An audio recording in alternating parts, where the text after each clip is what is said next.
Dr. Saul, this is such a hopeful message today, for sure. You had mentioned before that vitamin C could help people with infectious diseases. Maybe we should talk about that for a few minutes as well. Yes, there's just no question about that.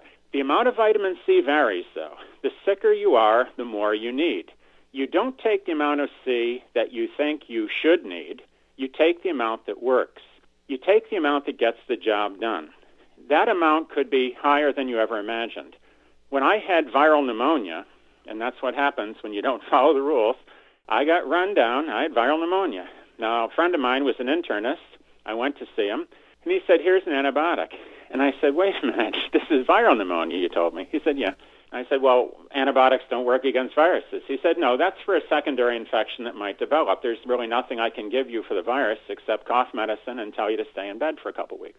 So I thought to myself, all right, I'll try vitamin C. After all, Dr. Cathcart and Dr. Corner were curing pneumonia with it, and I had pneumonia. This is a perfect time to find out if this will work. Well, I ended up taking 2,000 milligrams of vitamin C every 6 minutes I was awake. No, that is not something that I misspoke on. I took 2,000 milligrams of C every 6 minutes I was awake. That's 20,000 milligrams an hour. Now, I had a terrible cough, and I had a very high fever. At 20,000 milligrams an hour, 2,000 milligrams every 6 minutes, in 3 hours, my fever came down 3 degrees, and my cough stopped. Now, that is quite impressive. Here's something even more amazing. A friend of mine who was, in fact, a healthcare provider had a baby who was about a year old, weighed in the neighborhood of 20 pounds. The child had been sick a lot.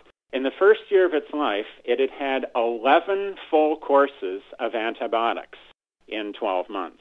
Generally speaking, overuse of antibiotics is a big problem in and of itself. But aside from the fact that it fosters disease-resistant strains of microorganisms, let's just look at it from the point of view of the baby. If you give antibiotics over and over again, it's not going to work. If they don't work the first couple, 3 times, it's not going to work. You can beat a dead horse all day, and it's not going to get up. So just don't. What happened then was the father wondered what could be done for this child. Now, the child is very sick. It had a fever. It had mucus in its throat, and its eyes were runny. Its skin was red.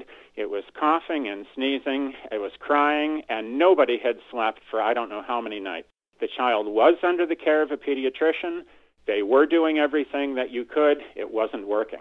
So in our conversation, I mentioned, well, have you tried high doses of vitamin C? He said, I'll try anything. So I told him about it, my own experiences with it. And he talked to me about the saturation. He said, well, how much? I mean, this is a baby.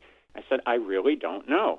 Why don't you do the best you can, give the child as much C as you can, and give it enough to get better, but not so much as causes loose stool. And he said, well, how do I get into a baby? I said, well, you could get chewable C and crush them into a powder, or get liquid C, or get crystals and put it in juice, any way at all. So he worked it out, and the bottom line is this. He gave this 20-pound baby 20,000 milligrams of vitamin C. The child slept through the night, and the symptoms were better that night. High doses of vitamin C work so well for colds and flu and infectious illnesses that you would never even think of getting a flu shot ever again. The rest of this interview, plus much more, is available in the Natural News Inner Circle. Join us today.